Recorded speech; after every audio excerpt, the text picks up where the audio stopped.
Good morrow, scholars. Welcome again to Breaking Dawn. How are you? I'm doing okay. Bronte's in here. She's licking my pillow for some reason, so I'm probably going to put that in the wash before I go to work.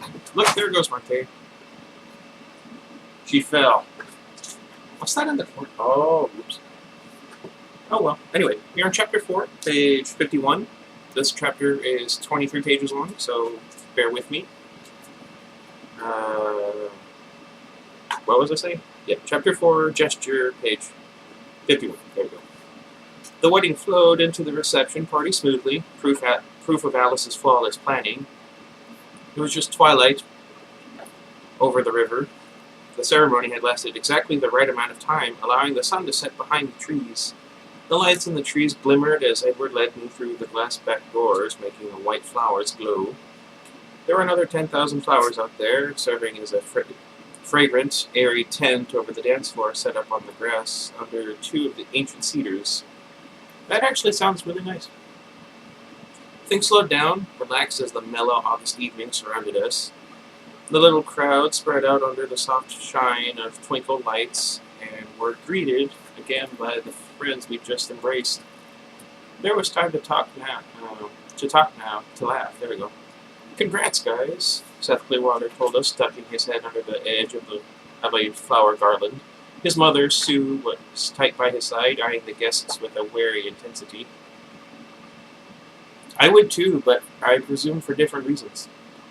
Her face was thin and fierce, an expression that was accented by her short, severe hairstyle. It was as short as her daughter Leah's. I wondered if she'd cut it the same way in a show of solidarity. Billy Black, on Seth's other side, was not as tense as Sue. Perhaps she's just worried about Seth changing? When I looked at Jacob's father, I always felt like I was seeing two people rather than just one.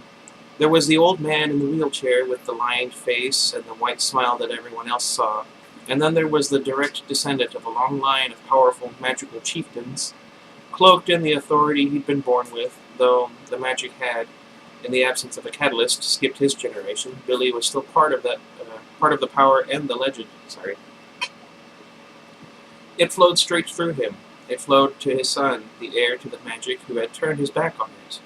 That left Sam Hewley to act as the chief of legends and magic now. Billy seemed oddly at ease considering the company and the event. His black eyes sparkled like he'd just gotten some good news. I was impressed by his composure. This wedding must have seemed a very bad thing, the worst thing that could happen to his best friend's daughter in Billy's eyes. I knew it wasn't easy for him to restrain his feelings, considering the challenge this event foreshadowed to the ancient treaty between the Cullens and the Queerts, the treaty that prohibited the Cullens from ever creating another vampire. The wolves knew a breach was coming, but the Cullens had no idea how they would react. Before the alliance, they would have meant an immediate attack, a war. But now that they knew each other better, would there be forgiveness instead? As if in response to that thought, Seth leaned toward Edward, arms extended. Edward returned the hug with his free arm. I saw Sue shudder delicately. It's good to see things work out for you, man, Seth said. I'm happy for you. Thank you, Seth. That means a lot to me. Edward pulled away from Seth and looked at Sue and Billy. Thank you as well for letting Seth come, for supporting Bella today. You're welcome, Billy said in his deep, gravely voice. Sorry. And I was surprised at the optimism in his tone. Perhaps a stronger truce was on the horizon. A bit of a line was forming, so Seth waved goodbye and wheeled Billy toward the food. Sue kept one hand on each of them. Angela and Ben, hi, were the next to claim us, followed by Angela's parents, and then Mike and Jessica, who were, to my surprise, holding hands. I hadn't heard that they were together again. That was nice. That is nice. Behind my human friends were my new cousins-in-law, the Denali vampire clan. I realized I was holding my breath as the vampire in front, Tanya, I assumed from the strawberry tint in her blonde curls, reached out to embrace Edward.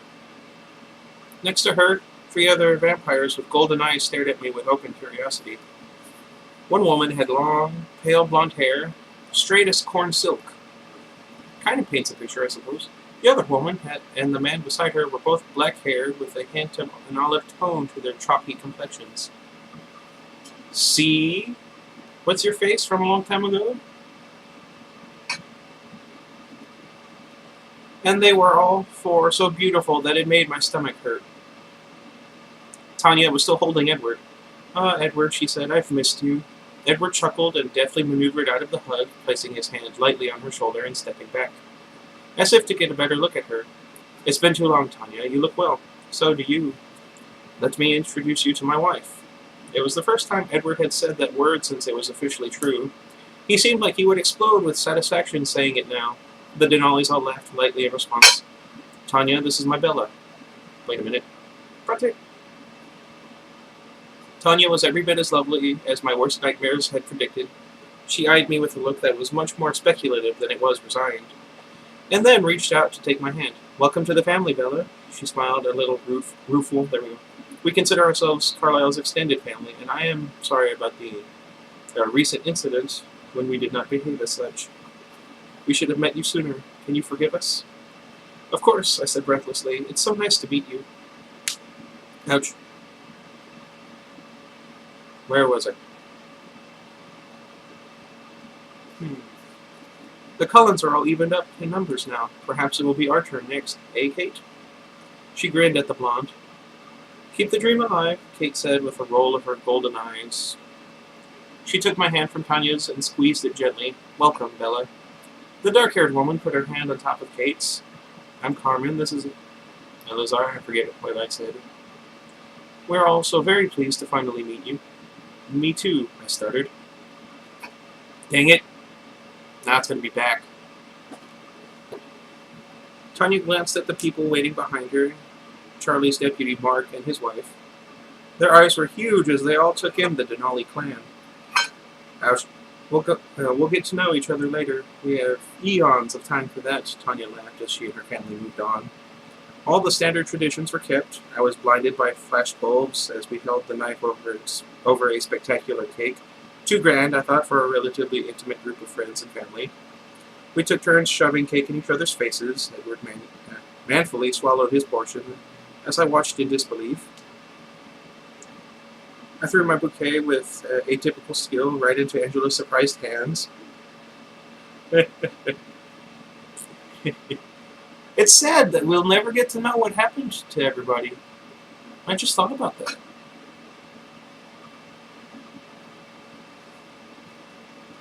Where was I?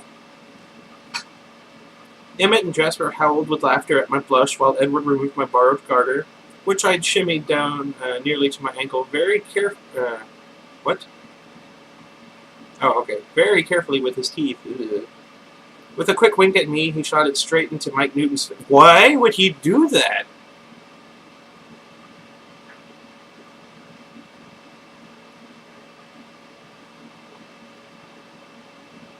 Ugh. Face. And when the music started, Edward pulled me into his arms for the customary first dance. I went willingly, despite my fear of dancing, especially dancing in front of an audience, just happy to have him holding me. He did all the work, and I twirled effortlessly under the glow of a canopy of lights. There we go. Sorry. And the bright flashes from the cameras. "Enjoying the party, Mrs. Cullen," he whispered in my ear. I laughed. "That will take a while to get used to." "We have a while," he reminded me, his voice exultant, and he leaned down to kiss me while we danced. Cameras clicked feverishly. The music changed, and Charlie tapped on Edward's shoulder. It wasn't nearly as easy to dance with Charlie. He was no better at it than I was, so we moved safely from side to side in a tiny square formation. Edward and Esme spun around us like Fred Astaire and Ginger Rogers. I don't know. "I'm going to miss you at home, Bella. I'm already lonely." I spoke through a tight throat, trying to make a joke of it. "I just feel horrible, leaving you to cook for yourself. It's practically criminal negligence. You could arrest me." They grinned. "I suppose I'll survive the food. Just call me whenever you can." Ah, sorry. It seemed like I danced with everyone. Oh, oops. I forgot to say. I promise. It was good to see all my old friends, but I really wanted to be with Edward more than anything else. I was happy when he finally cut in, just a half a minute after a new dance started. "Still not that fond of Mike, hey?" I commented as Edward whirled me away from him. Not when I have to listen to his thoughts. "He's lucky I didn't kick him out, or worse." Yeah, right. What? Have you had a chance to look at yourself? No. I guess not. Why? Then I suppose you don't realize how utterly heartbreakingly beautiful you are tonight. I'm not surprised Mike's having difficulty with improper thoughts about a married woman. It just happened. It takes a while. He should be more understanding. But, oh well. I am disappointed that Alice didn't make sure you were forced to look in a mirror. You are very biased, you know. He sighed and then paused and turned me around to face the house. The wall of glass reflected the party back like a long mirror. Edward pointed to the couple in the mirror directly across from us. Biased, am I? I caught just a glimpse of Edward's reflection, a perfect duplicate of his perfect face, with a dark-haired beauty at his side. Sorry. Her skin was cream and roses. Her eyes were huge with excitement and framed with thick lashes. The narrow sheath of the shimmering white dress flared out subtly at the train, almost like an inverted. I'm just going to say lily because I don't want to mess that word up. Cut so skillfully that her body looked elegant and graceful while it was motionless, at least. That's worrisome. Before I could blink and make the beauty turn back to me, Edward suddenly stiffened and turned automatically in the other direction, as if someone had called his name. Oh, he said, his brow furrowed for an instant and then smoothed out just as quickly. Suddenly he was smiling a brilliant smile. What is it? I asked. A surprise wedding gift. Huh?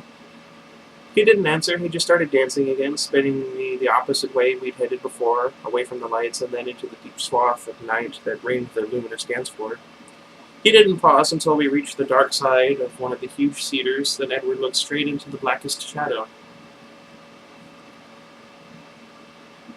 Thank you, Edward said to the darkness. My old friend. This is very kind of you. Kind is my middle name, a husky, familiar voice answered from the black night. Can I cut in? My hand flew up to my throat, and if Edward hadn't been holding me, I would have collapsed. Jacob, I choked as soon as I could breathe. Jacob. Hey there, Bells.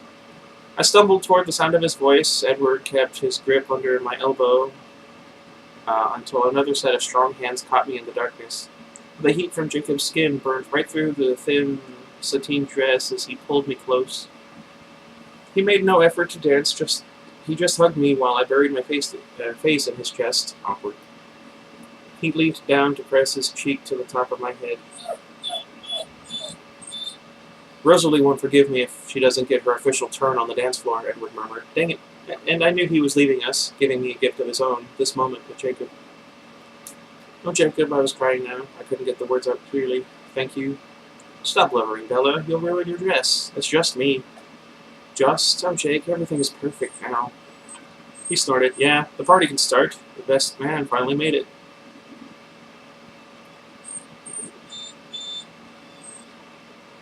Bronte, no! Bad girl. Don't whack your tail at me. I like that she stopped. Hi, Bronte. I feel bad now. Where was I?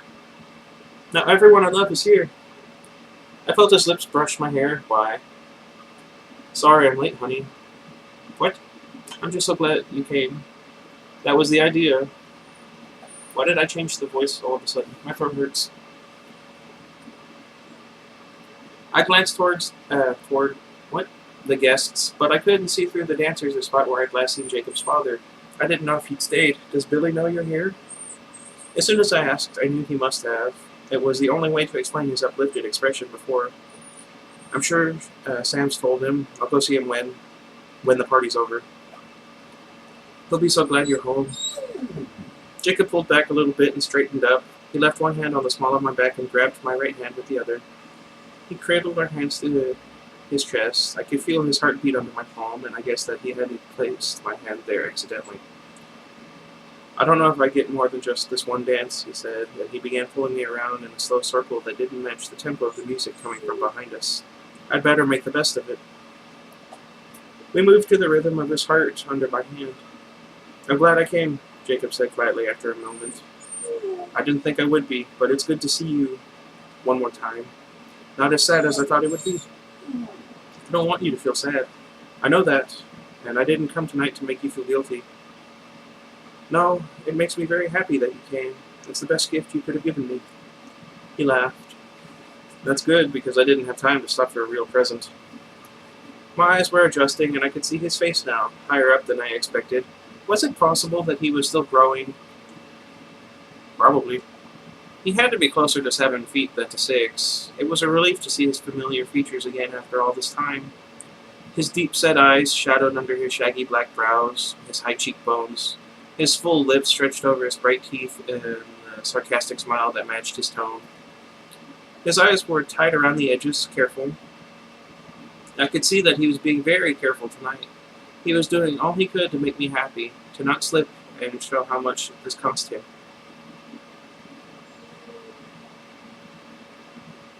I'd never done anything good enough to deserve a friend like Jacob. I'd like to think that I'm like Jacob, but I don't know. Well, I guess I'm like Jacob in the sense that I'm like a satellite love interest at best. Let's not go into detail. Where was I? When did you decide to come back? Consciously or subconsciously? He took a deep breath before he answered his own question. I don't really know. I guess I've been wandering back this direction for a while, and maybe it's because I was headed here. But it wasn't until this morning that I really started running. I didn't know if I could make it. He laughed. You wouldn't believe how weird this feels walking around on 2 legs again. And clothes! And then it's more bizarre because it feels weird. I didn't expect that. I'm out of practice with the whole human thing. We revolved steadily. It would have been a shame to miss seeing you like this, though. That's worth the trip right there. You look unbelievable, Bella. So beautiful. Alice invested a lot of time with me today. The dark helps, too. It's not so dark for me, you know. Right, werewolf senses. It was easy to forget all the things he could do. He seemed so human, especially right now. You cut your hair, I noted. Yeah, easier, you know. Though I'd better take advantage of the hands. What? Thought I don't know. It looks good, I lied. He snorted. Right, I did it myself with rusty kitchen shears. He grinned widely for a moment, and then his smile faded. His expression turned serious. Are you happy, Bella? Yes. Okay. I felt his shoulders shrug. That's the main thing, I guess. How are you, Jacob? Really? I'm fine, Bella. Really. You don't need to worry about me anymore. You can stop bugging Seth. I'm not just bugging him because of you. I like Seth. He's a good kid. Better company than some. I tell you, if I could get rid of the voices in my head, being a wolf would be about perfect. I laughed at the way it sounded. Yeah, I can't get mine to shut up either. In your case, that would mean you're insane. Of course, I already knew that you were insane, he teased. Thanks. Insanity is probably easier than sharing a pack mind. Crazy people's voices don't send babysitters to watch them. Huh? Sam's out there, and some of the others, just in case, you know. In case of what? In case I can't keep it together, something like that. In case I decide to trash the party. At my friend Derek and Katie's wedding, I had my Bane mask, and I put it on. And I had half a mind to reenact that one scene from The Dark Knight Returns. I'll put a link in the description to the video. I'll let you guess which part. And I will show you the mask that I had somehow. Anyway, where was I? Where was I?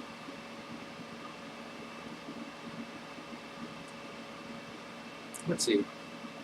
He flashed a quick smile at what was probably an appealing thought to him, but I'm not here to ruin your wedding, Bella. I'm here to... He trailed off. To make it perfect? That's a tall order. Good thing you're so tall.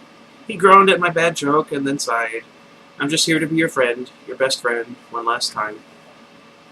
Sam should give you more credit.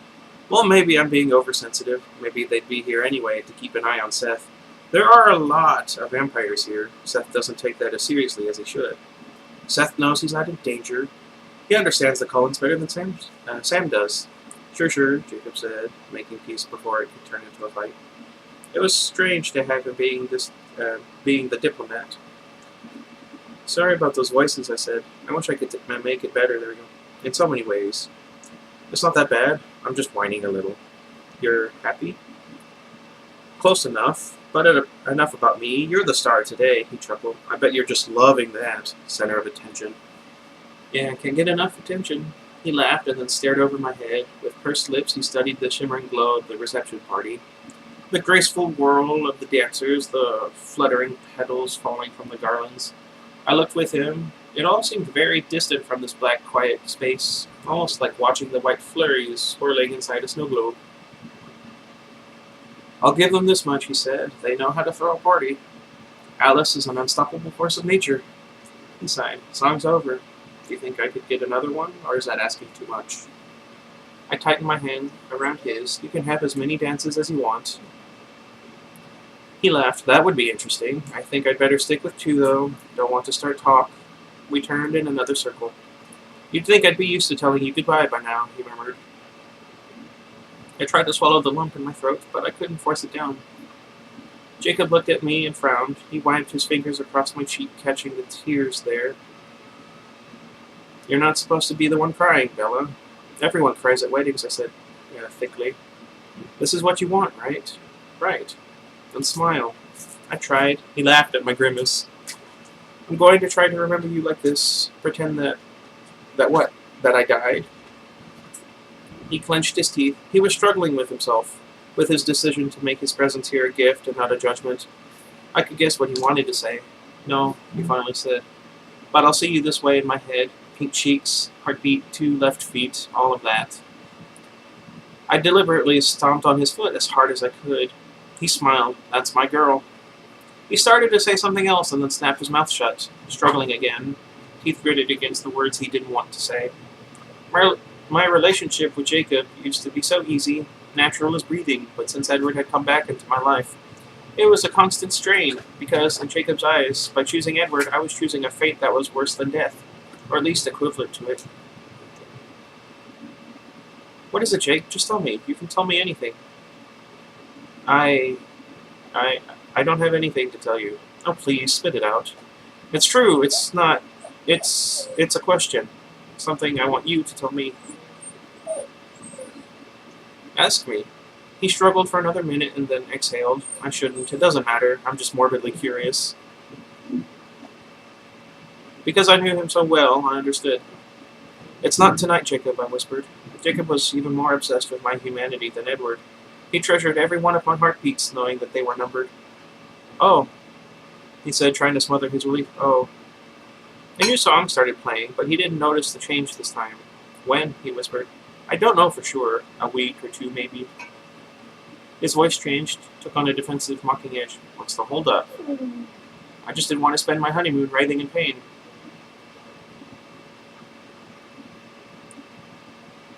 She's got a point. You'd rather spend it how? Playing checkers? Hee hee. Bronte!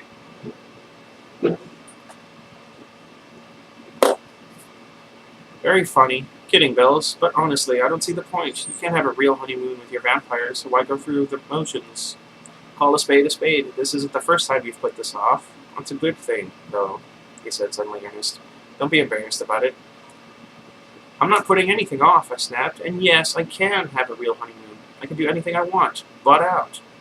He stopped our slow circling abruptly. For a moment, I wondered if he'd finally noticed the music change, and I scrambled in my head for a way to patch up our little tuff before he said goodbye to me.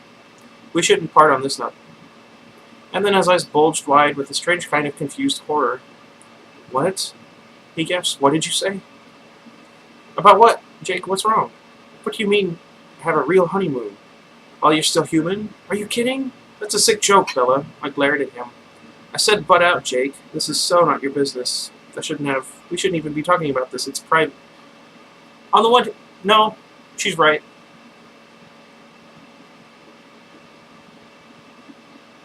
But I feel like there's a way that he could like talk to her about this without talking to her about it, or at least the safety involved.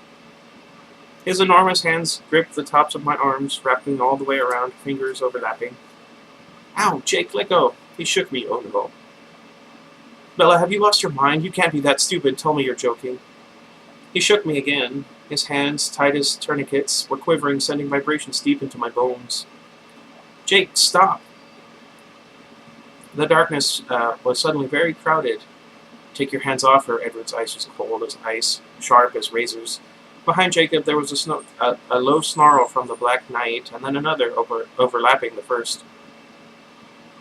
Jake, bro, back away, I heard Seth Clearwater urge. You're losing it. Jacob seemed frozen as he was, his horrified eyes wide and staring. You'll hurt her, Seth whispered. Let her go. Now, Edward snarled. Sorry. Jacob's hands dropped to his sides with the sudden gush of blood through my waiting veins. And the sudden gush of blood through my waiting veins was almost painful. Before I could register more than that, cold hands replaced the hot ones, and the air was suddenly whooshing past me. I blinked, and I was on my feet, half a dozen feet away from where I'd been standing. What?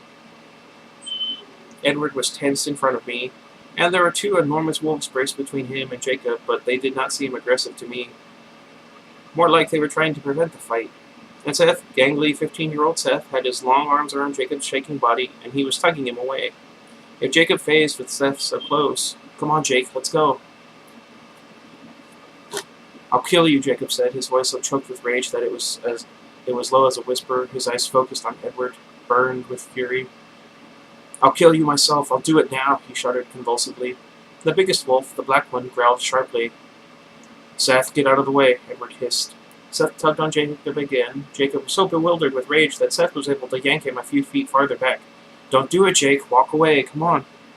Sam, the bigger wolf, the black one, joined Seth then. He put his massive head against Jacob's chest and shoved. The three of them, Seth towing, Jake trembling, Sam pushing, disappeared swiftly into the darkness.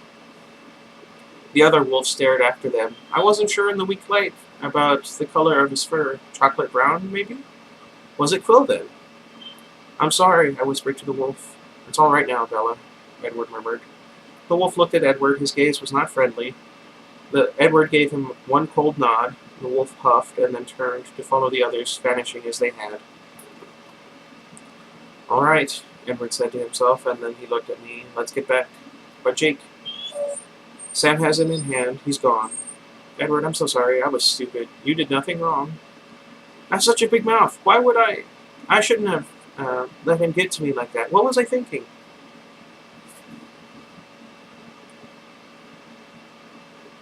Okay, on the one hand, it sounds like she's blaming him for, worrying about her safety.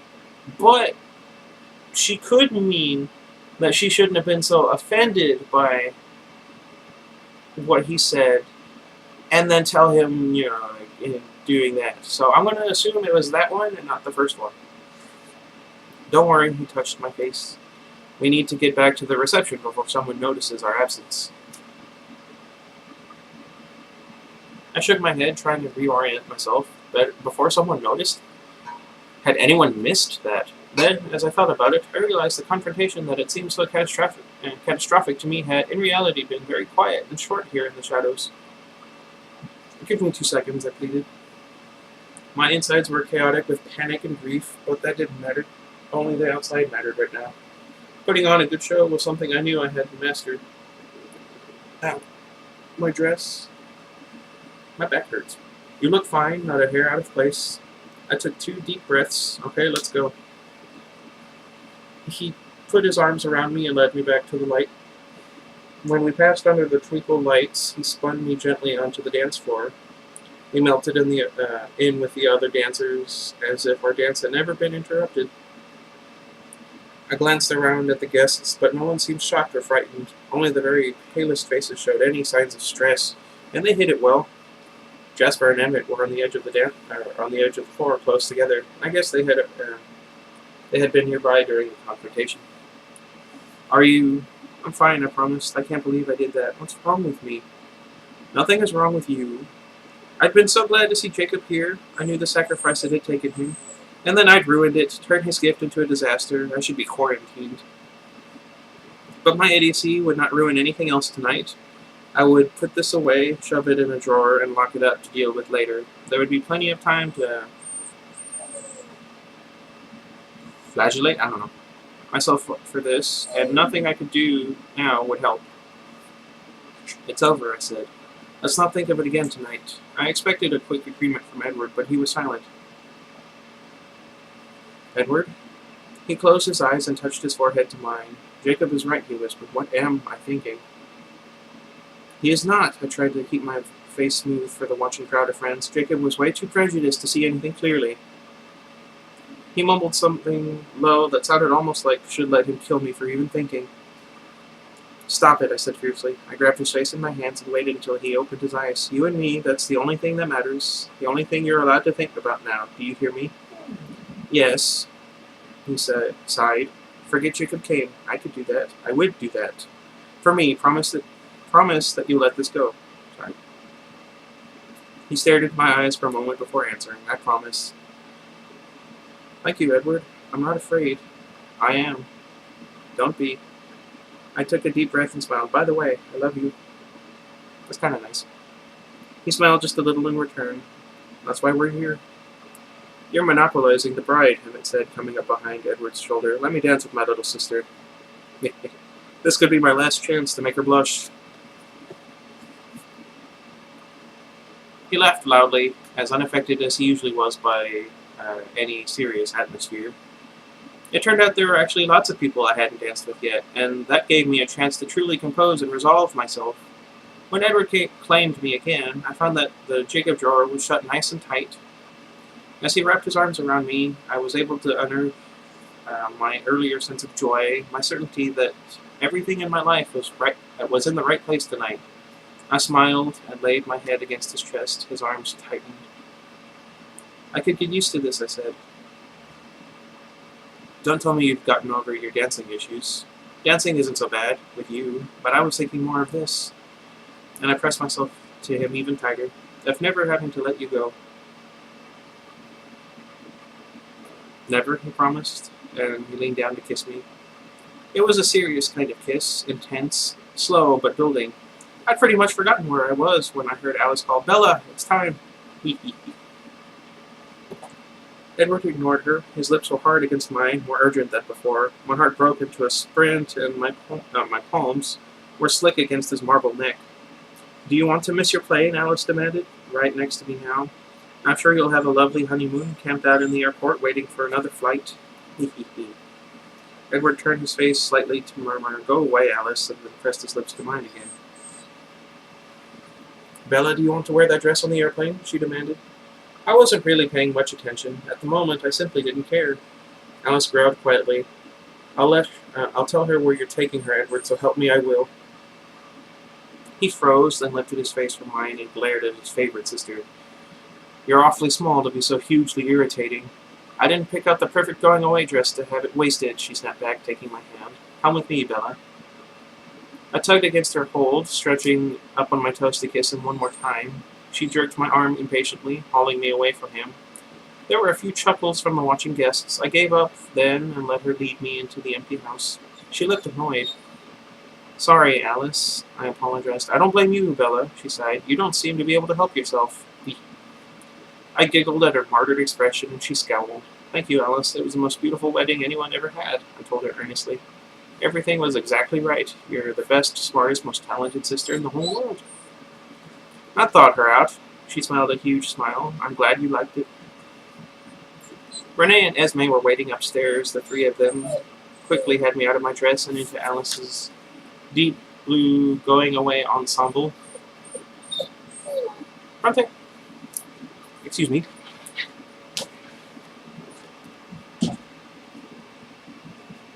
Away with you.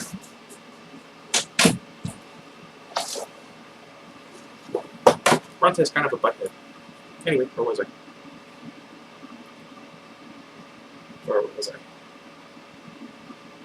I was grateful when someone pulled the pins out of my hair and let it fall loose down my back. Wavy from the braid, saving me from a hairpin headache later. The mother's tears streamed without a break the entire time. I'll call you when I know where I'm going, I promised, as I hugged her goodbye. I knew the honeymoon secret was probably driving her crazy. My mother hated secrets, unless she was in on them. I'll tell you as soon as she's safely away, Alice outdid me, smirking at my wounded expression. How unfair for me to be the last to know. You'll have to visit me and Phil very, very soon. It's your turn to go south. See the sun for once, Renee said. It didn't rain today, I reminded her, avoiding her request. A miracle. Everything's ready, Alice said. Your suitcases are in the car, and Jasper's bringing it around. Sorry. She pulled me back toward the stairs, with Renee following, still halfway embracing me. I love you, Mom, I whispered as we descended. I'm so glad you have Phil. Take care of each other. I love you too, Bella, honey. Goodbye, Mom. I love you, I said again, my throat thick. Edward was waiting at the bottom of the stairs. I took his outstretched hand, but leaned away, scanning the little crowd that was waiting to see us off. Dad? I asked, my eyes searching. Over here, Edward murmured. He pulled me through the guests. They made a pathway for us. We found Charlie leaning awkwardly against the wall behind everyone else, looking a little like he was hiding. The red rims around his eyes explained why. Oh, Dad. I hugged him around the waist, tears streaming again. I was crying so much tonight. He patted my back. There now, you don't want to miss your plane. It was hard to talk about love with Charlie. We were so much alike, always reverting to trivial things to avoid embarrassing emotional displays. But this was no time for being self-conscious. Oops. There's always time to be self-conscious. If you're me. I love you forever, Dad, I told him. Don't forget that. You two girls. Always have. Always will. I kissed his cheek at the same time that he kissed mine. Does that work? I'm kind of bothered that I just tried. Call me, he said. Soon, I promised, knowing that this was all I could promise. Just a phone call. My father and my mother could not be allowed to see me again. I would be too different and much, much too dangerous. Go on then, he said gruffly. Don't want to be late. The guests made another aisle for us. Edward pulled me to his side as we made our escape. Are you ready? He asked. I am, I said, and I knew it was true. Everyone applauded when Edward kissed me on the doorstep. Then he rushed me to the car as the rice storm began. Most of it went wide, but someone probably aimed it through with uncanny precision, and I caught a lot of the ricochets off of Edward's back. The car was decorated with more flowers that trailed in streamers along its length, and long gossamer ribbons that were tied to a dozen shoes, designer shoes that looked brand new, dangling behind the bumper. What? What? What? I don't know. Edward shielded me from the rice while I climbed in, and then he was in, and we were speeding away as I waved out the window and called I love you to the porch, where my families waved back. The last image I registered was one of my parents. Phil had both arms wrapped tenderly around Renee. She had one arm tied around his waist, but had her free hand reached out to hold Charlie's. So many different kinds of love, harmonious in this one moment. It seemed a very hopeful picture to me. Edward squeezed my hand. I love you, he said. I leaned my head against his arm. That's why we're here, I quoted him. I can appreciate that. He kissed my hair. As we turned onto the black highway and Edward really hit the accelerator, I heard a noise over the purr of the engine coming from the forest behind us. If I could hear it, then he certainly could, but he said nothing as the sound slowly faded in the distance. I said nothing either. The piercing, heartbroken howling grew fainter and then disappeared entirely. That's too bad. Oh, my back. I hope you guys enjoyed that chapter. I'm surprised it took so long for me to read it. Not really. Sorry for a late upload. What's funny is I woke up early today, but I spent about 2 hours making lunch for the next couple of days, hopefully. Although knowing me, I'm probably going to eat some before I go to work and then finish it at work. Anyway, until next time, goodbye everybody. Probably just one video today.